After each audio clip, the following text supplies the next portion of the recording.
Okay, I made a terrible decision and decided to buy Sword Art Online Einkrad. And then I read it and finished it, and I want to read it to you because reading to other people is fun, and I think we all deserve some good content. Anyways, just kidding, it's not actually good content, it's ridiculous. An impossibly huge castle of rock and iron, floating in an endless expanse of sky. That is the entirety of this world. A tireless month-long survey by a team of fanatical experts found that the base floor of the fortress was more than 6 miles in diameter, just large enough to fit the entire Setagaya ward of Tokyo inside. And considering the 100 floors stacked one on top of the other, the sheer vastness of the structure beguiled the imagination. It was literally impossible to estimate the total amount of data it all represented. Inside the castle were several bustling cities, countless smaller towns and villages, forests, plains, and lakes. Only one staircase connected each floor to those adjacent it, and these staircases were located within dangerous mazes filled with monsters. It was difficult just finding them, much less reaching them. But once someone had cleared the stairs and arrived at a major city the next floor up, a teleport gate linking the two floors would open in every city below, allowing all players instantaneous travel among the various levels of the castle. It was thus that, over 2 long years, its inhabitants slowly but steadily conquered this giant fortress. The current human frontier is the 74th floor.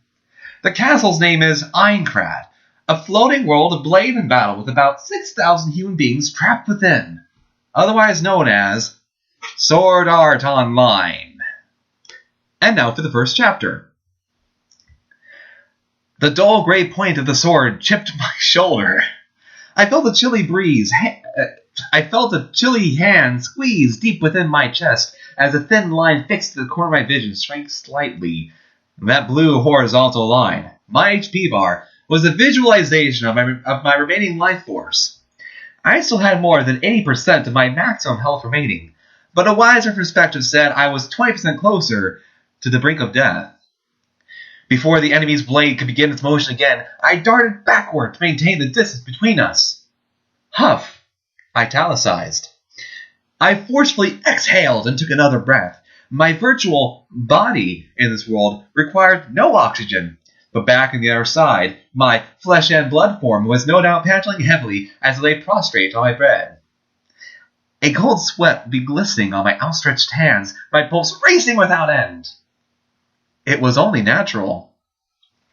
Everything around me was a virtual 3D object, the only thing I'd lost being abstract numerical hit points, but my life hung in the balance all the same.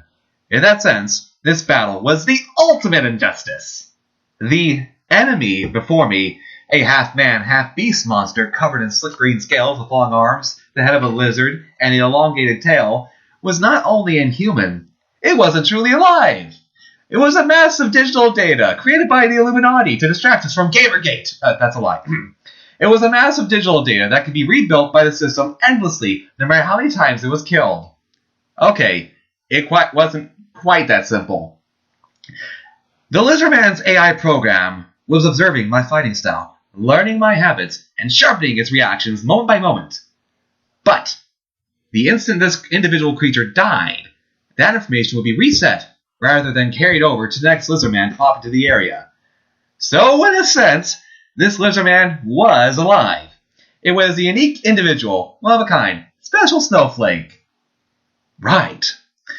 It couldn't have understood what I was muttering under my breath, but the creature, a level 82 monster called the Lizardman Lord, exposed the needle fangs lining its slender jaw and hissed to laugh at me anyway. It's real. Literally everything in this world is real. None is artificial. Realer than real. I held out the long sword in a straight line, chest high. The Lizardman raised the buckler on his left arm and drew back the scimitar on his right. As we paused, a chill breeze emanated from beyond the dim labyrinth corridor, rippling the torches along the wall. The flame light flickered off the damp stones. Grrrr! With a ferocious roar, the Lizardman Lord leaped forward. Its scimitar darted from my stomach in a sharp arc, a brilliant orange curve flashing through the air. Fell Crescent was a high-level heavy attack skill for curved swords, A deadly charging blow that covered a distance of 4 yards in just 0.4 seconds. But I knew it was coming. Keeping my distance was the entire plan. I was daring the enemy AI to use it against me. The scimitar blade passed just inches from my face, my nose wrinkling at the charred odor left in its wake. Phew. I ducked, pressed up against the lizardman's belly. See ya! With a cry, I slashed my weapon sideways. Ah! The blade, glowing cyan, sliced through the scales of the creature's soft underbelly, spraying beams of crimson light in place of blood as a dull crack sounded from above. But my combo continued unabated. The system automatically assisted my further assault, chaining into the next attack faster than I could have moved on my own. This is the advantage of sword skills, the most significant and decisive feature of battle in this world, ever. As the sword leaped back from left to right, it found purchase in the lizardman's chest again. I followed that momentum into a full body spin and drove my third blow even deeper into the enemy's core. Urgh! No sooner had the lizardman regained mobility than it let out a roar of rage and fear, swinging its scimitar down from on high. But my combo wasn't over yet.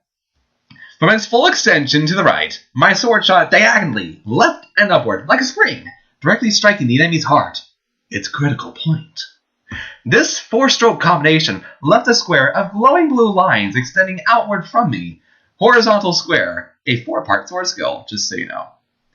The brilliant light reflected off the walls of the labyrinth, then faded. At the same time, the HP bar displayed above the lizardman's head vanished without a trace. Gone.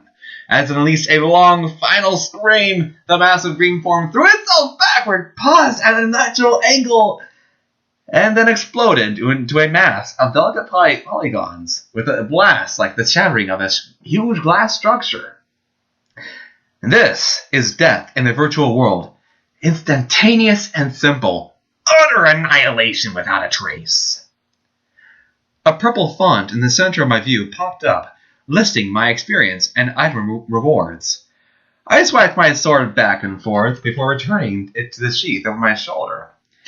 Backing up several steps rest against the wall of the dungeon, I let myself slide to a sitting position. When I released the breath I'd been holding and shut my eyes, my temples began to throb dully with the fatigue of the long fight. I shook my head several times to clear the pain before opening my eyes again. The clock display in the lower right-hand corner of my vision showed that it was already past 3 in the afternoon. How about that? If I didn't leave the maze soon, I'd never get back before dinner. Better turn back, I muttered to no one in particular and slowly rose to my feet. It was the end of a full day's worth of progress, another day of successfully eluding the Grim Reaper's grasp. But once I returned to my bed and took a short rest, the next day would bring another endless series of battles. And when the combat is endless and the stakes are fatal, all the safety nets and backup plans in the world won't prevent Lady Luck from betraying you at some point down the line. The only real issue was whether or not the game would be beaten before I could draw the Ace of Spades. If survival was your top priority, not saying it is, the smartest play would be to remain in Safety Town until the day someone else beat the game. But the literal fact that I spent every waking moment testing the front line of my own, risking death for even greater statistical rewards, meant one of two things. One, that I was either a tried-and-true VR MMO addict, or a damned fool so arrogant as to honestly think he could free the world with his own sword arm. As I started making for the exit of the labyrinth, a self-depreciating grin tugged at the corner of my mouth. I thought back to that day, 2 years ago, the moment that everything ended, ... and began. That's the end of the chapter. I'm going to share this with you, and I hope you all enjoy it. See you soon.